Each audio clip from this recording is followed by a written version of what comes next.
एक परिवार था जिनके पास बहुत बीघा जमीन थी। घर में 4 लड़के थे। चारों खेत में मेहनत मजदूरी करके कमाते थे।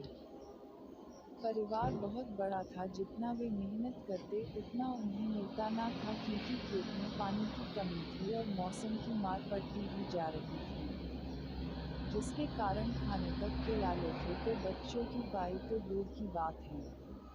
अगर इस बीच कोई बीमार हो जाए तो गरीबी में आटा गीला जैसी बात हो जाए। परिवार बहुत बड़ा था, जिस कारण आपसी लड़ाइयाँ भी बढ़ती जा रही थी। वैचारिक मतभेद था, सभी अपने खेत के लिए कुछ अलग करके कमाना चाहते थे, जिसे देखकर परिवार के मुखिया ने खेत को 4 बराबर हिस्सों में बांट दिया और सभी भाइयों को अपने अपने परिवार की जिम्मेदारी सौंप दी, ताकि जिसे जो बेहतर लगे वो करे। अकाल की स्थिति थी, ऐसे में चारों परिवार दुखी थे। तब ही एक उद्योगपति गांव में आया।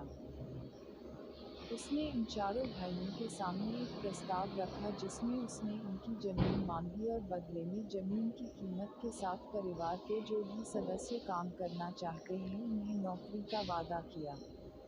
दूसरे दिन छोटे भाई ने सभी को विस्तार से पूरी बात बताई और कहा कि वो इस प्रस्ताव के लिए तैयार हैं, लेकिन बड़े दोनों भाइयों ने इनकार कर दिया।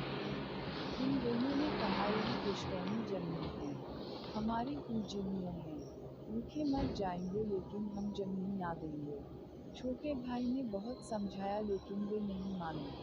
कुछ दिनों बाद उद्योगपति ने यह प्रस्ताव अन्य खेत के मालिक को दिया। उन लोगों ने विकट परिस्थितियों एवं बच्चों के भविष्य को देखते हुए प्रस्ताव स्वीकार कर लिया। कुछ समय बाद उस जमीन पर एक उद्योग लगा, जहां कई ग्राम वासियों को नौकरी मिली।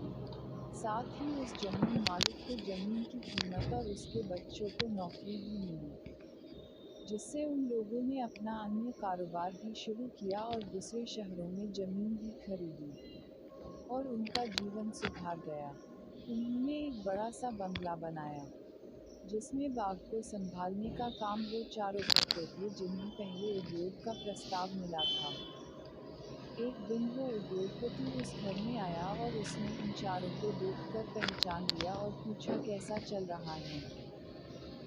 तब सिर झुकाकर कहा, साहूकार का कर्ज बढ़ गया था, जमीन हाथ से चली गई, अब मजदूर और बाग का काम करते हैं। उद्योगपति ने कहा, अगर आप मान लेते तो यह दशा ना होती। उस पर छोटे भाई ने करुण स्वर में कहा, अब पछताए हो क्या, जब चिड़िया गिर गई।